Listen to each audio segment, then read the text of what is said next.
Uma boa tarde para todos os nossos seguidores do portal O Convergente. Aqui é Letícia Barbosa apresentando mais um debate político. Hoje nós estamos com o deputado federal Sidney Leite. Seja muito bem-vindo, deputado. Obrigado, Letícia. E nós vamos estar aí conversando um pouco sobre a atuação parlamentar, sobre redução do IPI e sobre suas prospecções para o pleito 2022. Já iniciando aqui a nossa conversa, para quem está nos acompanhando, queremos relatar aqui que o senhor já tem uma atuação de muito tempo, correto? Temos aí que o senhor foi vice-prefeito de Maués, prefeito por 2 mandatos, também foi deputado estadual e hoje está como deputado federal. Já quero começar lhe perguntando como é que foi toda a sua trajetória até chegar nesse momento como deputado federal e como o senhor avalia aí, dentre as suas experiências políticas, como está sendo aí o ano de 2022 para o senhor? Olha, primeiro eu quero agradecer, Letícia, a oportunidade, né, de estar aqui no Convergente.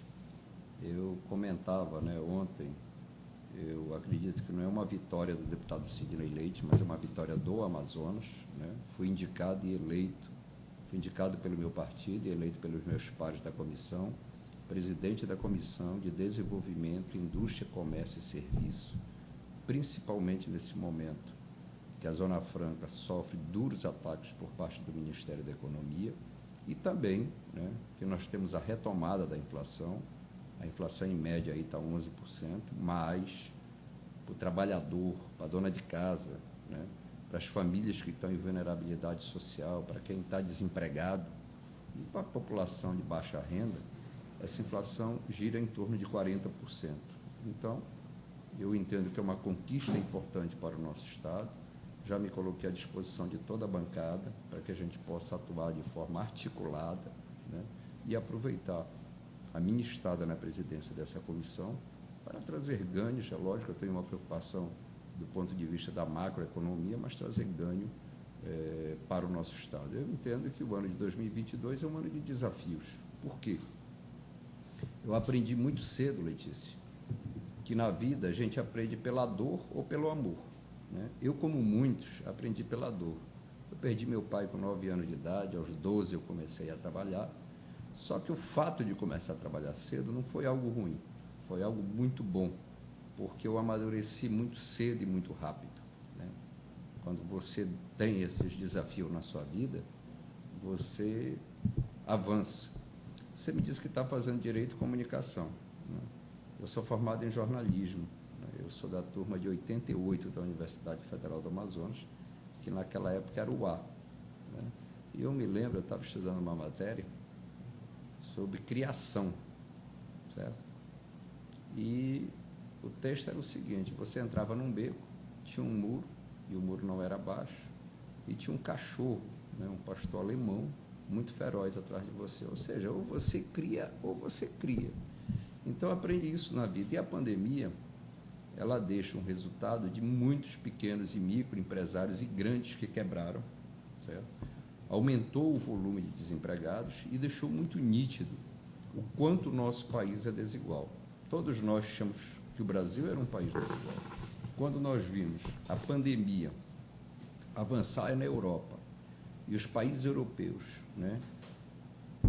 jogarem muito pesado com a população sobre a questão da mobilidade das pessoas ficarem em casa, poder sair uma pessoa por família e durante X dias você ter direito a ir ao supermercado ou à farmácia. Aquilo nos chamou a atenção, por quê? Porque as autoridades de saúde europeia colocavam que era uma doença de transmissão muito rápida, muito célere, certo? E que, em função disso, as pessoas que precisassem ser internadas, os hospitais não dariam conta. E nós começamos aqui a discutir o auxílio para essas pessoas. Por quê?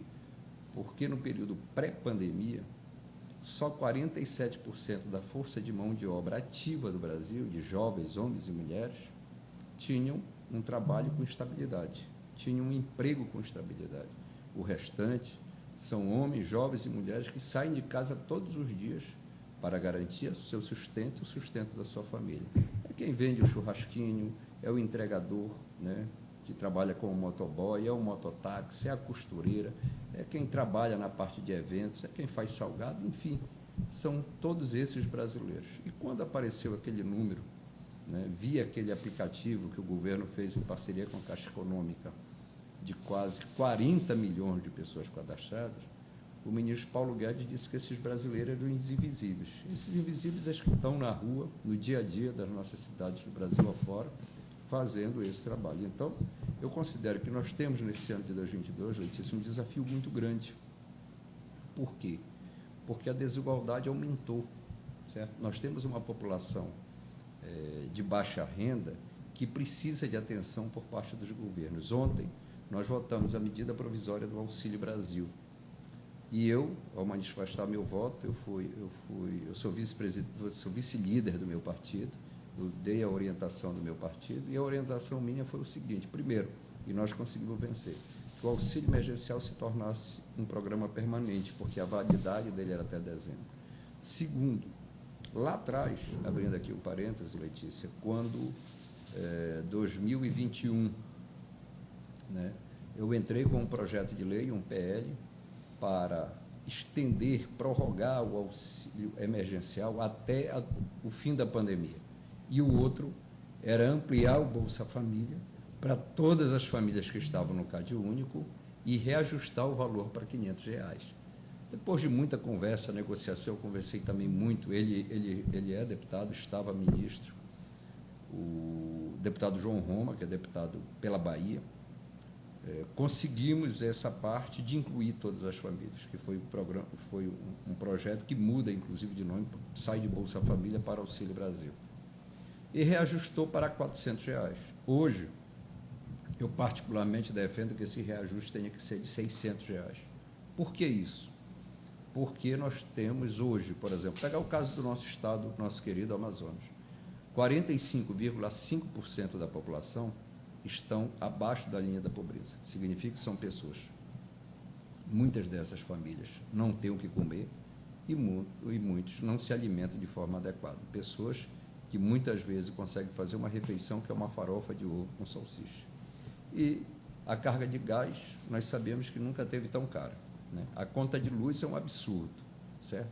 E o preço dos alimentos subiram de forma disparada. Com R$400, isso é insuficiente. E nós estamos falando para aquelas famílias que têm onde morar. Ainda tem um pessoal que mora alugado, que aí a dificuldade aumenta. Então, eu defendo isso, certo? Mas você falava sobre a questão do IPI, né? E às vezes as pessoas têm dificuldade de entender, Letícia. Por quê? Porque ninguém gosta de pagar imposto. Eu não conheço ninguém, nem cidadão, nem empresário, nem comerciante. E por que a gente quer que o IPI aqui na Zona Franca, para as indústrias, seja elevado? Porque as empresas lá não pagam IPI. Mas se não paga, qual é a diferença que faz? A diferença é que elas não pagam, mas gera crédito ao utilizar o IPI. Então, além de não pagar, ela gera crédito. Ela tem crédito tributário, certo? E isso é um dos itens que melhora a competitividade das empresas estarem instaladas aqui. Por quê? Porque as empresas estão aqui não só por causa do IPI, é uma cesta de incentivos. Eu fiz um estudo no ano de 2019 e o Amazonas é o estado que mais concede incentivo fiscal. 48% do ICMS o governo abre mão para que nós tenhamos as empresas e o polo industrial funcionando, certo? Então, isso é uma demonstração clara que é um esforço coletivo. Agora, o que não dá para entender é que, do ponto de vista da política do ministro Paulo Guedes, a redução do IPI não vai interferir na diminuição do preço do celular, do televisor, de uma motocicleta. Agora, reduzir o IPI, certo? Cria, no primeiro momento, a insegurança jurídica por parte das empresas que estão aqui. E os movimentos de empresas que saíram recentemente do polo industrial da Zona Franca de Manaus não foram para o sul e para o sudeste, né? Foram para outros países. E isso nos preocupa muito, porque no momento de crise que o Brasil passa, eu entendo que o melhor caminho não é importar emprego, porque se baixar demais os tributos de importação em relação a determinados itens, como bicicleta, como ar-condicionado, o que vai acontecer? Essas empresas vão colocar lá a sua marca e vão importar. Verdade. Certo? Porque sai mais barato importar do que produzir no Brasil.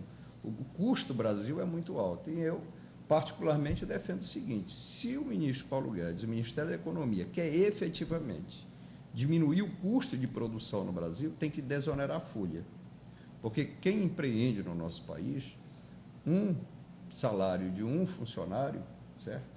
Cada um que quem empreende paga, tem que pagar um outro de encargos para o governo. Então, se desonerar a folha, com certeza isso irá refletir significativamente em toda a cadeia produtiva de quem empreende no Brasil, e nós, com certeza, teremos resultado, e isso vai permitir que a gente gere mais emprego. Lembrando que 1/3 do PIB brasileiro está na informalidade por causa disso. As pessoas não se estruturam do ponto de vista legal, porque a carga tributária no nosso país é muito pesada, certo? Então, esse é um debate que, com certeza, Laís, e você que nos acompanha nesse momento, aqui através do Convergente, nós vamos estar pautando lá na CEDEIX para que a gente possa dar a nossa contribuição nesse momento que o Brasil precisa quanto à questão econômica. E, óbvio, né, nós vamos tratar da Zona Franca e esse momento delicado que a gente vive. Nós não vamos permitir que não haja esse debate com muita transparência, seriedade, respeito,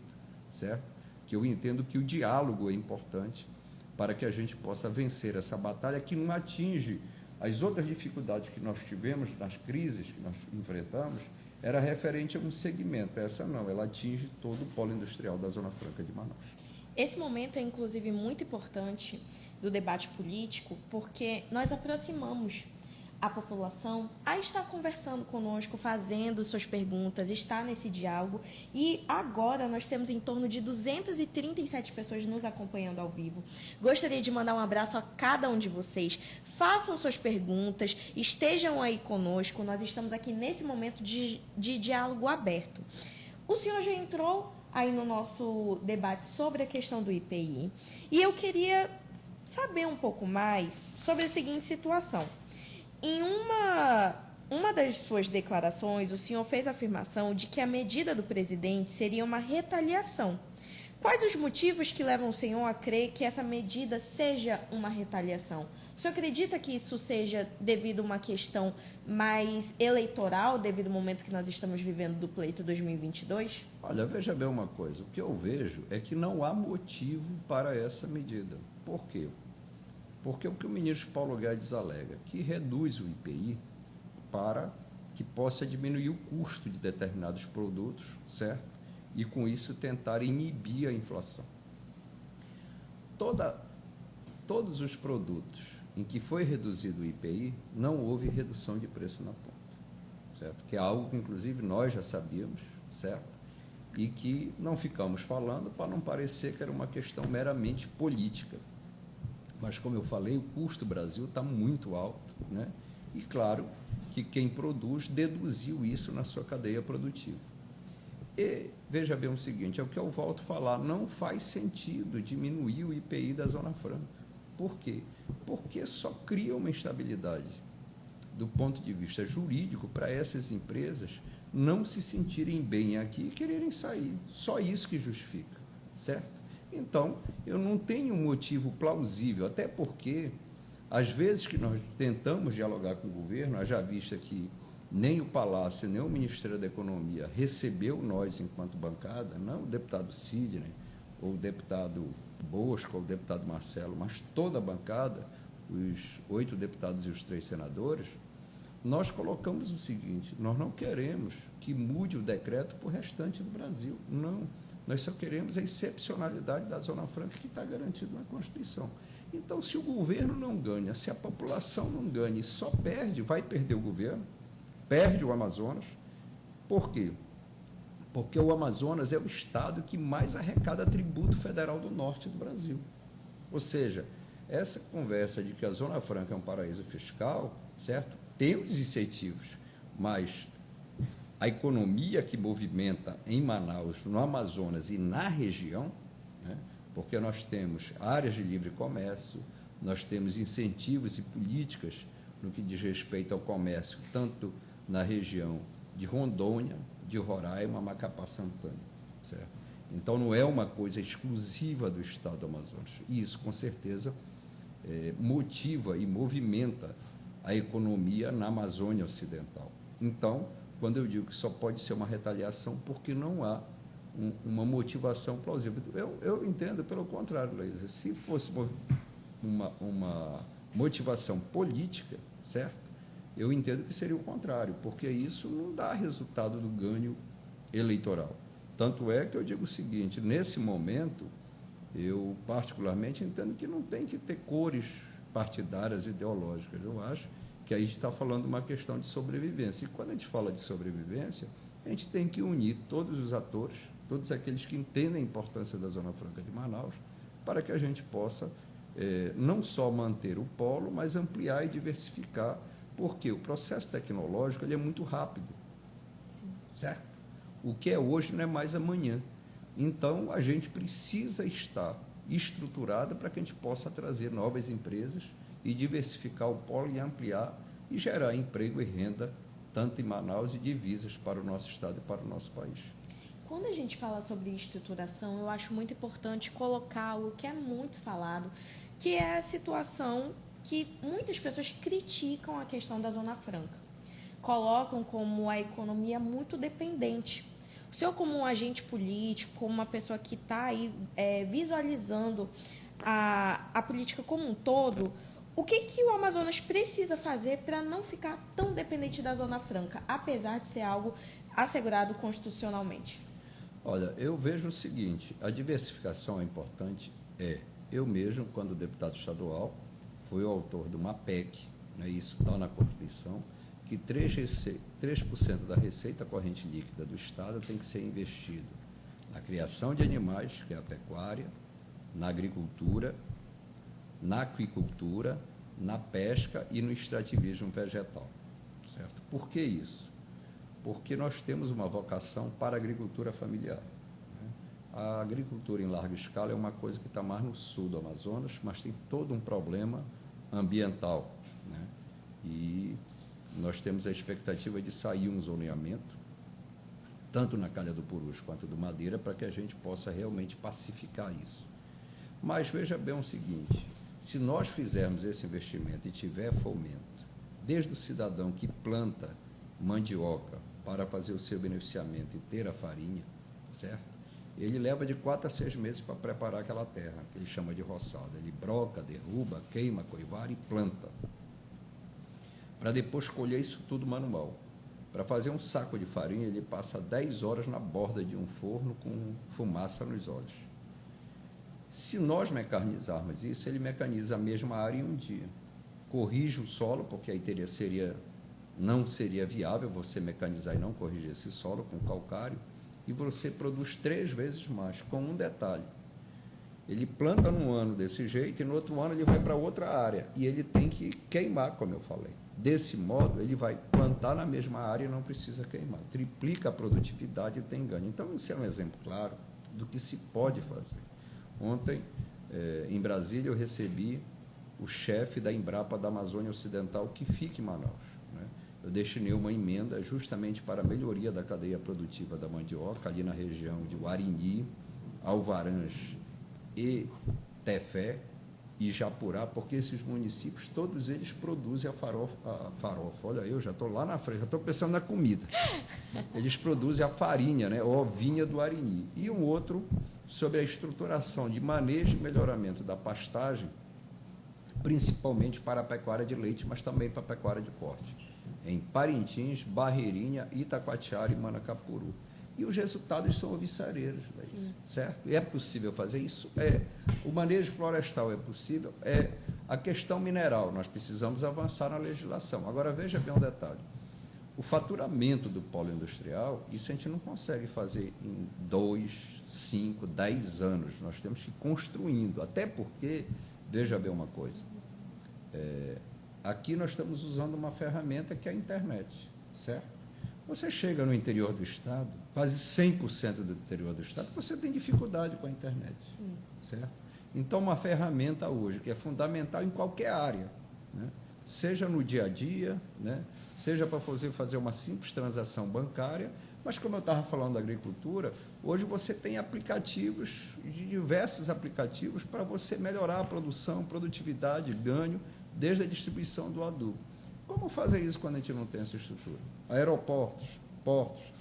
Então, essa é uma coisa que eu digo assim, há um discurso, né, que é meio verdadeiro. E o que discurso meio verdadeiro é esse? Porque entra governo e sai governo, né? Todo mundo fala da preocupação com a Amazônia, a imprensa fala da preocupação da Amazônia, mas esse mesmo imprensa muitas vezes critica a Zona Franca, como você disse, como se aqui fosse um paraíso fiscal. E, por outro lado, não há os investimentos necessários. Nós vimos o que aconteceu em janeiro do ano passado, certo? Apesar, e eu não quero entrar aqui nessa, que é uma conversa mais longa, nesse mérito da falta do oxigênio, mas se nós tivéssemos a BR-319, com certeza teria chego oxigênio na cidade de Manaus com maior facilidade, certo? Então, essa demonstração clara, a BR-319, ela pode ser um marco não só da integração da Amazônia Ocidental, mas ela faz o que fez o canal do Panamá lá atrás. Nós conseguimos interligar o Atlântico ao Pacífico, certo? E dar um eixo de desenvolvimento para o norte. Por quê? Porque a infraestrutura é fundamental. Você vê aqui na BR-230, né, que construíram um porto ali em Miritituba, né, ali na região de Santarém. Grande parte dos grãos do Centro-Oeste está saindo pelaquela região, certo? Então, não dá para... Tem que ter investimento, certo? Às vezes que eu vou na Anatel, e já realizei inúmeras audiências públicas para cobrar uma solução da internet no nosso estado, certo? Diz assim, não, a logística, a infraestrutura é difícil. Eu vou lhe falar aqui, Laís, e para você que nos acompanha nesse momento, eu estava em São Gabriel da Cachoeira, isso já tem um tempo, quando eu estava deputado estadual, e pegamos o avião para ir para o Aretê, lá na Cabeça do Cachorro. E naquela correria, né, estava com pressa, eu acabei esquecendo o celular ligado no bolso, certo? E ele estava no silencioso, mas estava vibrando. Quando nós chegamos em Maretê, que eu me aproximei de uma determinada região, aí eu percebi que o meu celular começou a vibrar, chegando mensagem e tal. Aí eu disse, pô, aqui pega a internet. Aí eu me dirigi, né, porque lá tem uma base do Exército. Tem um rio muito estreito, do outro lado tem um vilarejo do rio. E lá a internet funciona muito bem, só que lá é Colômbia. A mesma coisa acontece em Tabatinga, que um lado é Tabatinga, outro lado é Letícia, que é capital do estado do Amazonas, na Colômbia. Uma cidade similar à nossa, só que tem uma zona franca lá. Lá, até determinado local, né, ou você ativa alguns mecanismos no celular, porque a operadora da Colômbia, ela se sobrepõe às operadoras nacionais. Ou seja, a qualidade da telefonia na Colômbia é melhor do que a nossa. Eu estou falando lá numa região de difícil acesso, e tem internet, e estou falando num município que não é próximo da região central da Colômbia. Aqui, em Tabatinga, para você conseguir falar no celular via internet, é um parto. É verdade. Certo? Então, eu estou falando isso pelas dificuldades que a gente tem, porque se nós não tivermos infraestrutura, como você colocou, a questão da logística, ter uma outra atividade é complicado. Inclusive, né, muito se discutiu no Brasil essa questão quando se levantou a mineração em terras indígenas. E eu fui na tribuna para dizer o seguinte, aqui no Amazonas tem potássio compatível para a agricultura, certo? Mas o que é que eu entendo? Antes de ter essa discussão, porque não dá, o indígena é diferente de nós, né? A terra é a casa dele, né? E a gente viu o que está acontecendo com os indígenas, né, os Yanomami aqui no estado de Roraima, que é deplorável, certo? Mas precisa melhorar a legislação. Nós não precisamos, principalmente aqui no nosso estado, estar atuando em terra indígena para fazer exploração mineral, certo? Nós poderíamos estar fazendo exploração mineral de forma correta, com baixo impacto ambiental. No estado do Amazonas, tem atividade de exploração mineral? Tem, mas a revelia da lei. Certo? Então, nós precisamos corrigir isso. E de quem é esse papel? Do Congresso Nacional. Nós precisamos atualizar a legislação, nós precisamos ter isso como prioridade, certo?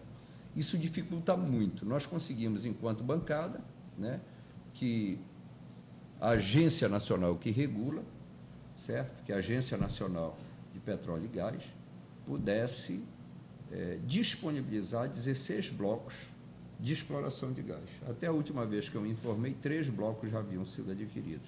Se nós conseguíssemos comercializar todos esses blocos, São milhões de dólares investidos no Amazonas e milhares de empregos gerados, como é a mesma coisa do potássio aqui em Autazes, que é o local onde o potássio está mais próximo da terra, né, da camada terrestre ali, e que geraria, para implantar essa planta para a exploração do potássio, diretos 4 mil empregos.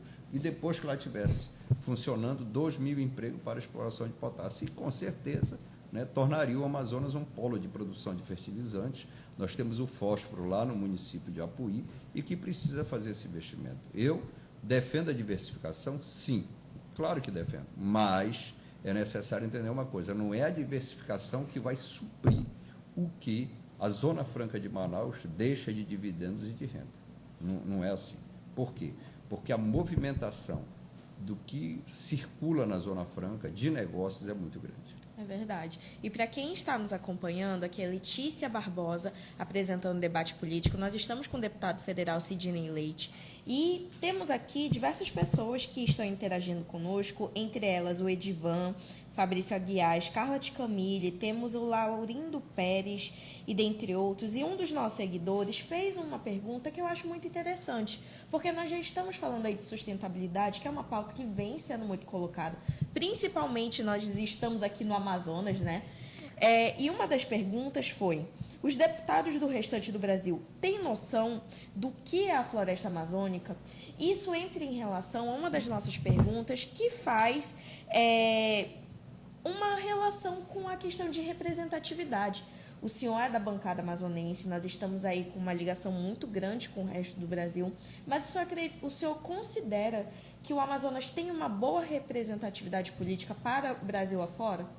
Olha, primeiro que, seguindo a regra da justiça eleitoral, nós já deveríamos ter 10 deputados federais. Tem estado que tem mais em detrimento do Amazonas, porque você não passa de 513, certo? Sim.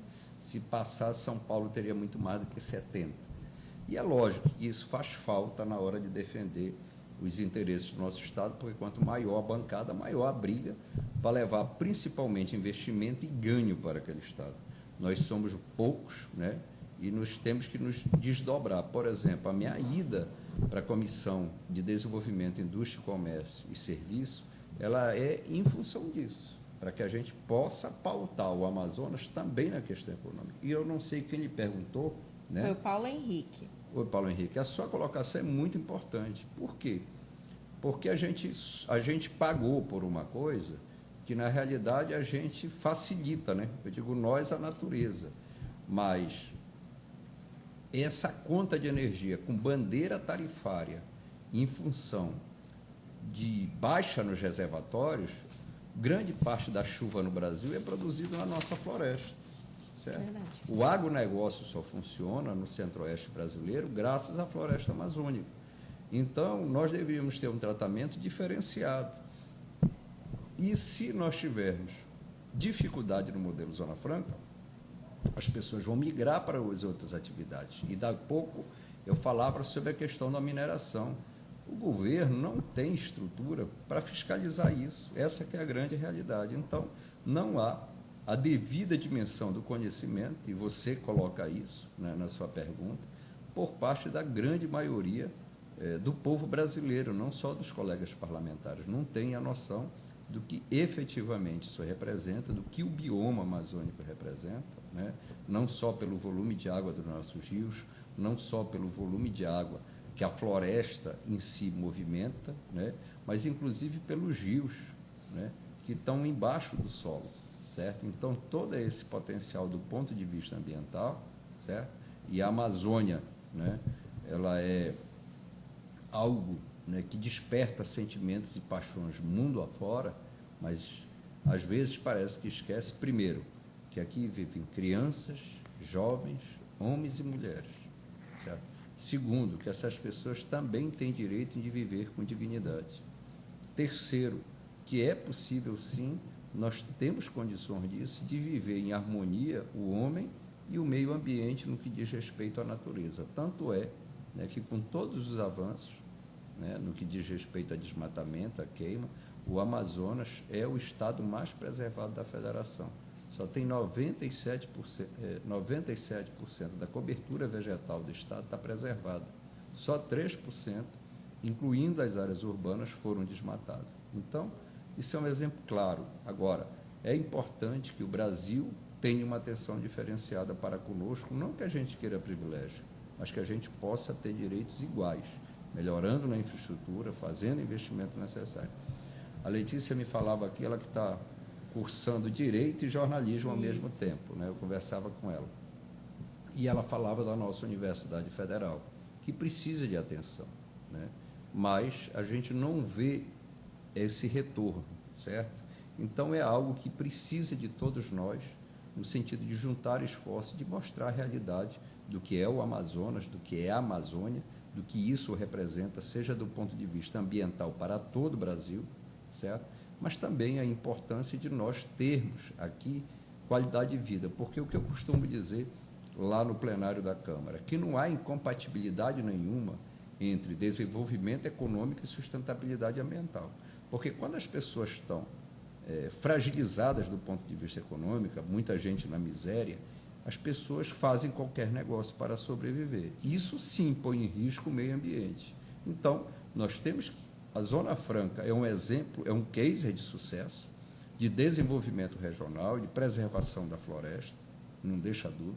Agora, nós precisamos de outras atividades econômicas? Claro que sim, mas para isso precisa de investimento, de logística, infraestrutura, pesquisa e tecnologia. Por exemplo, eu tenho lutado ao longo desses 3 anos, como deputado federal, para que o CBA tenha personalidade jurídica, que até hoje não tem, certo? E defendo o seguinte, que o CBA seja um centro de bioeconomia, que a gente possa ter os atores reunidos, os pesquisadores através de suas instituições e as empresas que têm interesse na pesquisa em financiá-las, certo? E, com isso, poder utilizar a estrutura que nós temos hoje, da Embrapa, que eu ainda falava há pouco, da Universidade Federal do Amazonas, das universidades espalhadas nos outros estados, do INPA, do Instituto Imelda no Pará, certo? E a SUFRAMA é uma agência de desenvolvimento. Então, nós precisamos disso para ontem, para ter soluções, tanto do ponto de vista de cosméticos, que há uma demanda hoje, antigamente era só a mulher, hoje o homem e a mulher demanda, de medicamentos e de produtos esses que se fazem necessário para o dia a dia da vida. Então, ali, ao lado da SUFRAMA, nós temos o CBA, que é subutilizado e que está aí, completando, né, mais de 2 décadas e não tem a personalidade jurídica, e entra governo, sai governo, e essa discussão não consegue chegar ao final. Isso é demonstração clara de que, se quiser, a gente pode avançar e ter várias atividades econômicas no nosso estado, é claro, contribuindo com o polo industrial da Zona Franca de Manaus. É verdade. E olha, você aí que está nos acompanhando, o Portal Convergente ele tem muito orgulho de trabalhar exatamente no ponto em comum da política. E o senhor citou que essa é a sua primeira entrevista aqui no ano de 2022. Depois de assumir a comissão. Exatamente. Então, dentre essa situação, em relação à comissão, uma das nossas seguidoras fez aí a pergunta, a Érica Lima, que o senhor comentasse um pouco de como foi o seu sentimento a assumir essa comissão. Olha, Érica, eu não posso negar que ela é uma comissão muito importante na Câmara, certo? Eu estou, melhor dizendo, deputado de primeiro mandato, que é uma coisa rara você assumir a presidência dessa comissão, e é óbvio que a minha responsabilidade é muito grande, seja do ponto de vista do Brasil, mas em especial do nosso Estado, pelas dificuldades que a gente vem enfrentando nesse momento. Eu agradeci a confiança de meus pares do meu partido, como também dos membros da comissão que votaram na minha pessoa para que eu pudesse presidir, nesse período, a Comissão de Desenvolvimento Econômico, Indústria, Comércios e Serviços. E, lógico, né, nós vamos pautar os temas que afligem o Brasil, certo? Nós temos, como eu disse, o custo do Brasil dificulta muito gerar emprego e trabalhar, né, e desenvolver, certo? Nós temos essa questão do petróleo, que a Petrobras adotou essa política de aumento do dólar, aumenta o preço do combustível, diminui o dólar, o preço não diminui, e com certeza isso incomoda a todos nós, porque isso aumenta o custo de produção e contribui para a inflação, certo? E dos investimentos que se fazem necessários para desenvolver o nosso país. Mas é óbvio, eu tenho um misto de alegria, né, pela oportunidade, pelo reconhecimento, mas eu tenho muito mais desafios e responsabilidade ao assumir a presidência dessa comissão, porque é lógico, né? Nós somos aí vistos, né, muitas vezes como alternativa. Agora, eu não vou permitir que a comissão seja palco, né, de debate de política eleitoral. Isso eu não vou permitir. Nós vamos discutir temas, né, dentro daquilo que a gente precisa que seja interesse da população. Eu vejo que desde o ano passado se fala muito em eleição, muito em política, parecendo que o Brasil não tem outras coisas para fazer. Eu entendo que é uma falta de respeito, principalmente com quem está desempregado, com quem está devendo, com quem tem dificuldade de sobreviver, certo? E eu entendo que tem muita coisa para que possa ser feito. Por exemplo, Laís, nós estávamos falando aqui sobre educação, certo? Durante a pandemia, nós discutimos muito a situação dos estudantes de escola pública que não têm acesso à internet, não têm um celular, não têm um tablet, mal conseguia a sua família recurso para comprar uma cesta básica. E os projetos que nós votamos, o governo vetou. E aí o governo editou uma medida provisória. E eu tive a oportunidade de ser o relator. E qual foi o relatório que eu apresentei e foi votado e aprovado? Que todos os estudantes de escola pública que pertencem ao grupo familiar do CAD único, né, leia-se aí Auxílio Brasil e outros, terão direito, via esse programa, a receber um pacote de dados, ou seja, a internet, se não tiver o chip e se não tiver o celular ou um tablet, certo? Mas também os estudantes indígenas, os quilombolas e os estudantes de escolas especiais sem fins lucrativos. Que escolas são essas? São as Pestalozes, né, a PAI, que recebe essas crianças e esses jovens portadores de deficiência física. Eu entendo que isso é um divisor de água na educação, porque permite que essa população de baixa renda tenha acesso à internet, para que a gente possa dar condições de acesso a uma educação de qualidade, que é uma ferramenta importante. E eu vejo que isso, sim, é o debate, são ações que o Brasil precisa. Não essa discussão que não leva a nada, certo? E fica ali só ocupando tempo, espaço na mídia e a gente gastando energia com algo que não é importante para resolver as demandas e os problemas. Então, quero lhe agradecer essa pergunta, me coloco à disposição para críticas, para sugestão daquilo que a gente possa fazer na comissão para melhorar esse debate e aprovar projetos de realmente interesse do povo brasileiro.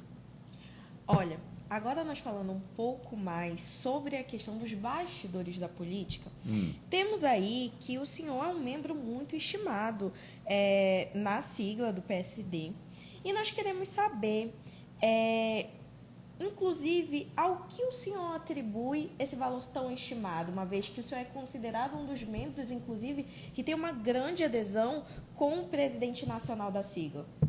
Olha, como eu disse, eu estou deputado de primeiro mandato, mas tenho uma boa relação com todos os meus pares, certo?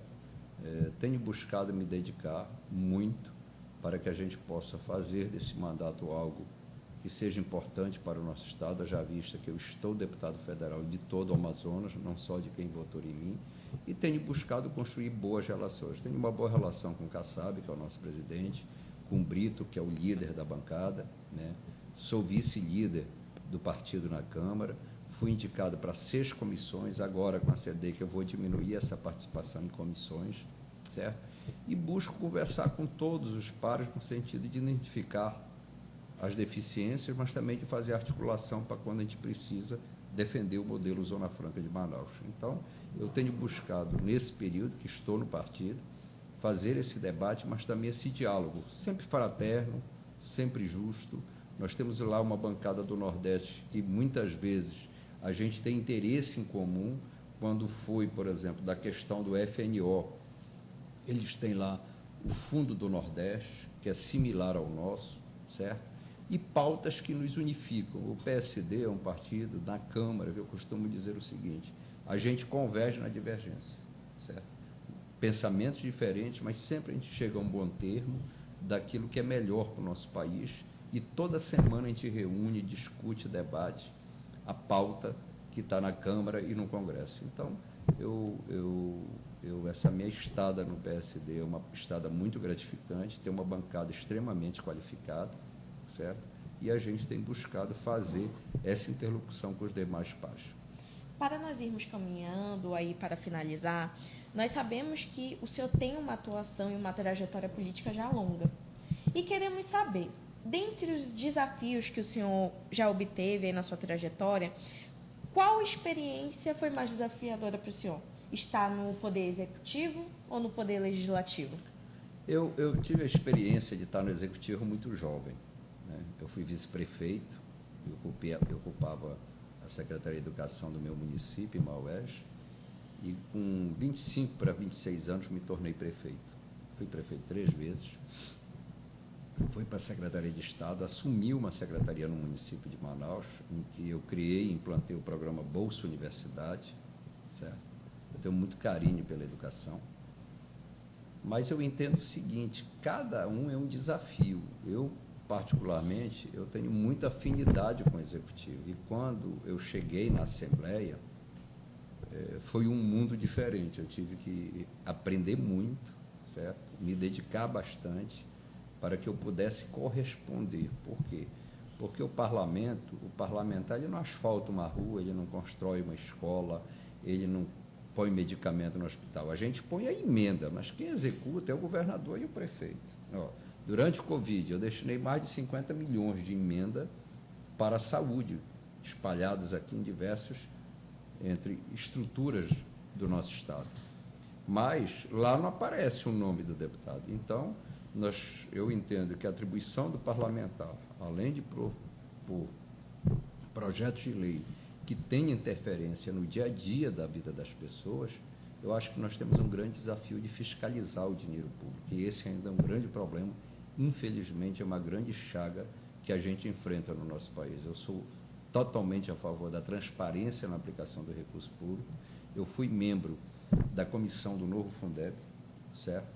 E eu fui voto vencido porque lá eu queria que toda escola tivesse o valor que estava sendo gasto naquela escola para que a população, os pares de alunos, tomassem conhecimento, assim como o valor do INDEB, né, que mede o nível do resultado de ensino-aprendizado daquela escola. Mas fui voto vencido. Então, eu entendo que quanto mais tiver transparência, mais a população tem condições de acompanhar e de fiscalizar. E eu defendo isso. Eu sou a favor da lei de acesso à informação, que qualquer agente público tem que prestar informação, seja eu no mandato de deputado federal, seja o prefeito, o governador, enfim, um ministro de Estado, certo?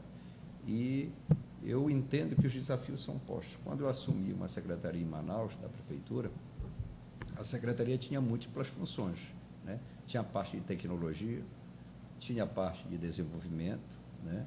E tinha a parte de projetos especiais, né? Eu fiquei muito pouco tempo, eu fiquei menos de um ano. Na parte de projetos especiais, nós conseguimos regulamentar as PPPs, né? Nessa outra parte, nós conseguimos implantar o Bolsa Universidade. E na outra ponta, nós conseguimos aqui implantar o Banco da Gente, que era um banco de microcrédito, que a prefeitura, através do FUMIPEC, financiava. E na outra ponta de tecnologia, nós criamos a base para que a prefeitura de Manaus pudesse ter uma melhor estrutura tributária, certo? Então, eu entendo, sabe, Laís, que cada dia para mim é um dia. Isso tem que ser vivido, tem que ser enfrentado, certo? E eu busco me dedicar muito ao que eu faço. Isso tem um custo da ordem pessoal muito grande, né? Semana passada, eu cheguei de Brasília, fui para o interior, né? E aí eu fui falar com a minha filha só no domingo à tarde, para provavelmente no outro dia ter que viajar. Então, mas é algo que a gente, né, eu entendo que a nossa passagem pela Terra, eu acho que a gente tem que perguntar o que a gente vai fazer para o bem coletivo, não só para cuidar da gente, né? A gente vive numa sociedade muito materialista, muito do ter, certo? E, diferente do que muitas pessoas acham, eu entendo que a política é uma coisa boa, né? Desde que feita por pessoas que tenham compromisso de servir o próximo. A política é um instrumento fundamental para que você possa melhorar a qualidade de vida coletiva. E eu defendo a renovação na política, que tenha novos atores, novas pessoas, que a renovação é muito importante para oxigenar o debate, mas também para melhorar a qualidade da política. E para nós irmos finalizando, infelizmente, o nosso debate político ele é ótimo, mas o tempo, infelizmente, é curto. Nós poderíamos seguir aí com essa conversa o dia a fim, mas Infelizmente, nós estamos caminhando para o fim. Estamos aqui com 249 pessoas nos acompanhando. Muito obrigado a você para a sua audiência, pela sua audiência. Gostaríamos de agradecer também a sua participação. Esteja aqui conosco acompanhando o nosso debate político. E para finalizarmos aqui com o deputado federal, nós queremos saber quais são aí as suas prospecções para o pleito 2022, deputado? Antes de falar isso, eu queria trazer uma informação importante. Primeira, com a votação da PEC dos precatórios, que foi uma discussão muito grande, principalmente em relação aos trabalhadores da educação, né, nós conseguimos, paralelo a isso, aprovar um projeto que disciplina o uso dos precatórios. Porque até então, o município e o estado que recebesse o precatório, ele podia gastar de qualquer forma. Hoje não. Terá que ser gasto, seja precatório do Fundef ou do Fundeb, 60% para pagar o professor naquele período que ele exerceu a função. Porque tem professor que é do regime temporário, tem professor que se aposentou, então ele fará jus àquele período trabalhado. E outra, eu queria aqui divulgar, mas um projeto, né? Nós temos no Amazonas mais de 41 mil pessoas na fila de espera do INSS, através de um auxílio-doença, através de uma aposentadoria por idade, uma pensão por morte, ou seja, outros tipos de auxílio. E o INSS está muito desestruturado. Eu entrei com um projeto de lei, depois de dialogar várias vezes com a presidência do INSS, com a Justiça Federal, em que o INSS, para os casos como pensão por morte, aposentadoria por idade e outros similar, terá aprovado esse projeto 60 dias para dar uma posição para quem pleiteia este benefício. Não o fazendo, essa pessoa terá direito a receber um salário mínimo. E 60 dias para aquele que precisa de um laudo médico, precisa de um médico perito e outras demandas similares, será de 60 dias também essa pessoa passará a receber um salário mínimo até a conclusão desse processo. Eu entendo que é um desrespeito, porque tem direito na lei, né? Tem pessoas que estão mais de ano à espera de um benefício da Previdência Social. Eu defendo, Laís, e torço para que a política seja feita, esse pleito que virá do debate, né? Por quê? Porque eu sei que a gente atravessa um momento difícil, eu sei que muita gente precisa, mas eu entendo que a gente não pode perder a expectativa de sonhar por um país melhor, por um Estado, por um Amazonas mais desenvolvido, certo?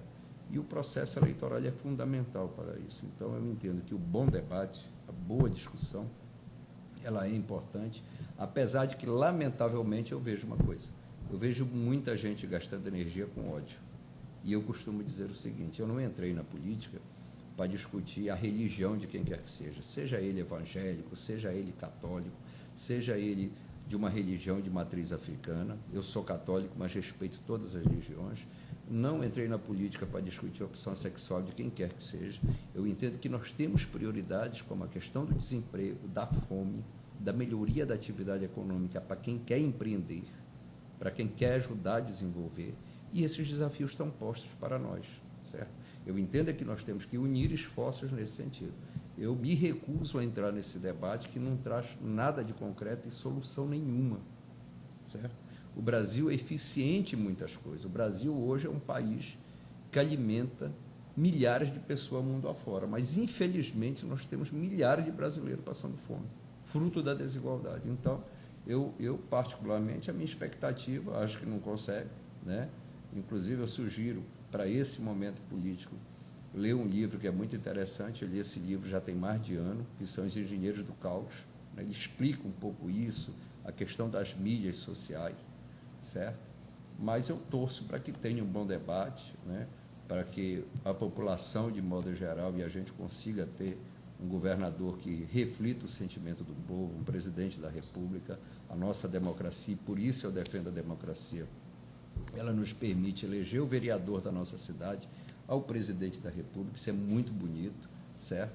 E eu defendo que a gente tenha um bom debate, não seja uma eleição que desvie o foco do que interessa para todos nós, que é ter oportunidade.